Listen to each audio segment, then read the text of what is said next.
Hi friends, నమస్తే. Welcome to our Patel talks. ఈరోజు ముచ్చట ఏంటంటే, ఈ మధ్యకాలంలో మనం చాలామంది సూసైడ్ చేసుకుని చూస్తూ ఉన్నాం. ఏదో క్షణికావేశంలో, ఏదో ఒక కారణంతో బైక్ కొనియలేదు అనుకోడు, సెల్ కొనియలేదు అనుకోకూడదు, లవ్ ఫెయిల్యూర్ అని ఇంకొకరు, ఏదో కారణంతో సూసైడ్ చేసుకుంటున్నాడు. సూసైడ్ ఒకటే మార్గం కాదు కదా. నువ్వు సూసైడ్ దాకా పోతున్నావు.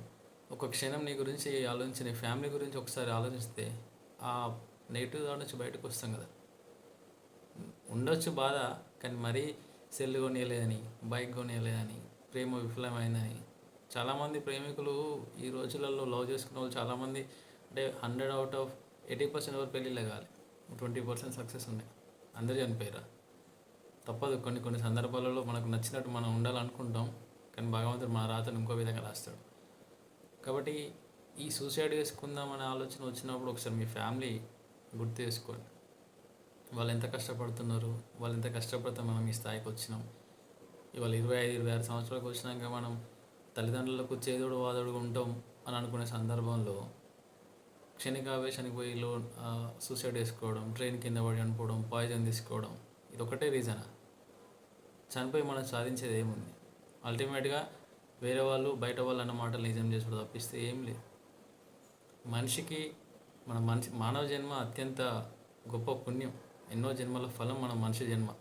ఇటువంటి నువ్వు వద్దన్నా అవునన్నా ఏదో ఒక రోజు చావు నీ దగ్గరకు వస్తే అందరూ చచ్చిపోయేటోళ్ళు, ఎవ్వడు ఉండడు భూమి మీద.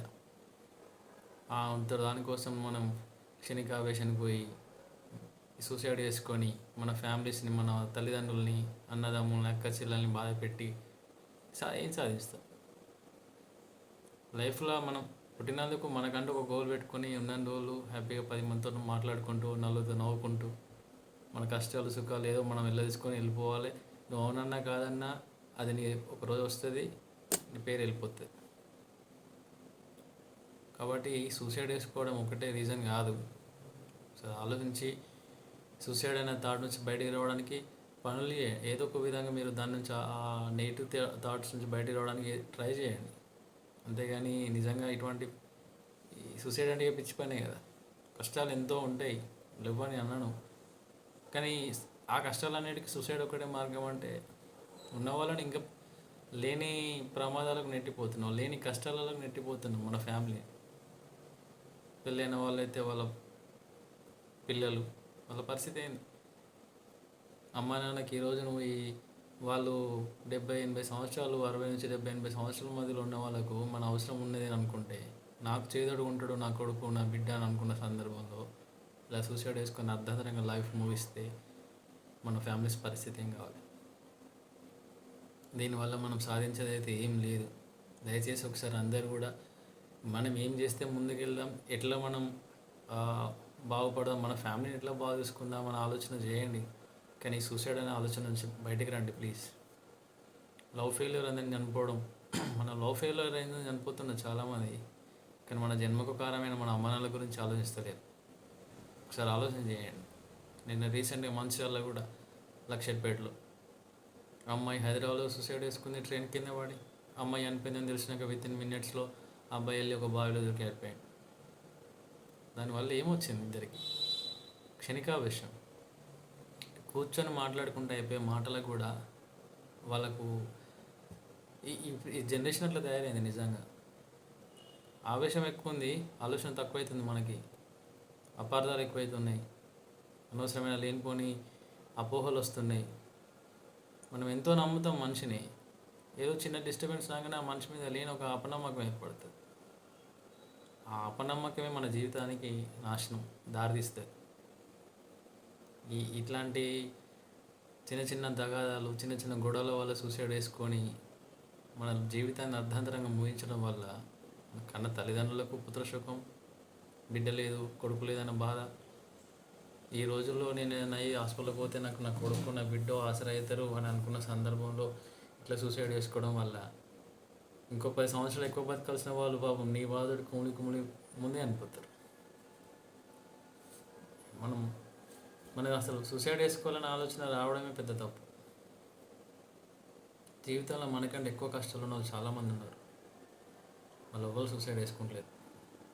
పెద్ద పెద్ద వాళ్ళే ఉన్నారు సూసైడ్ చేసుకుందామంటే, కోటీశ్వరులు కూడా ఉన్నారు, వాళ్ళ దగ్గర కోట్లు ఉంటాయి, కానీ మనశ్శాంతి లేదు.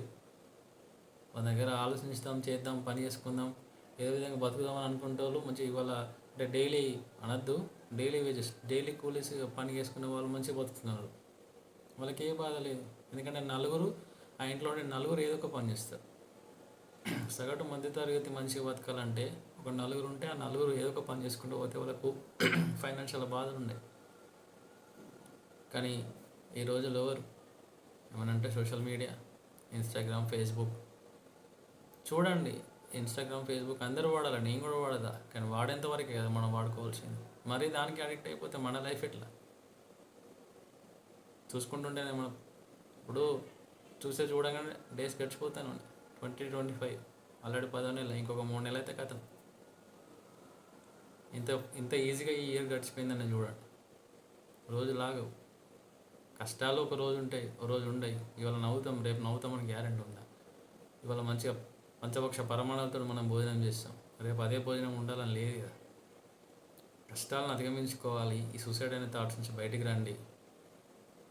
సరే, మన ఆలోచన వచ్చినప్పుడు మీ ఫ్యామిలీ గురించి వాళ్ళు, మీ గురించి మీ తపన పడే మీ తల్లిదండ్రులు, మీ అక్క చెల్లెళ్ళు, మీ అన్నదమ్ములు, పెళ్ళైతే మీ భార్య, మీ పిల్లలు, వాళ్ళ భవిష్యత్తు ఏంటి, నేను నమ్ముకొని వచ్చింది మీ భార్య, ఆమె పరిస్థితి ఏంది ఒకసారి ఆలోచించండి. సూసైడ్ చేసుకోవడం వల్ల లవర్స్ అయితే అసలు సూసైడ్ చేసుకోవడం అనేది నిజంగా వీలైతే ఒప్పియండి, ఒప్పుకునేంత వరకు వాళ్ళని కన్విన్స్ చేయండి ఏదో విధంగా, కానీ సూసైడ్ అనే ఆలోచన మార్కోండి.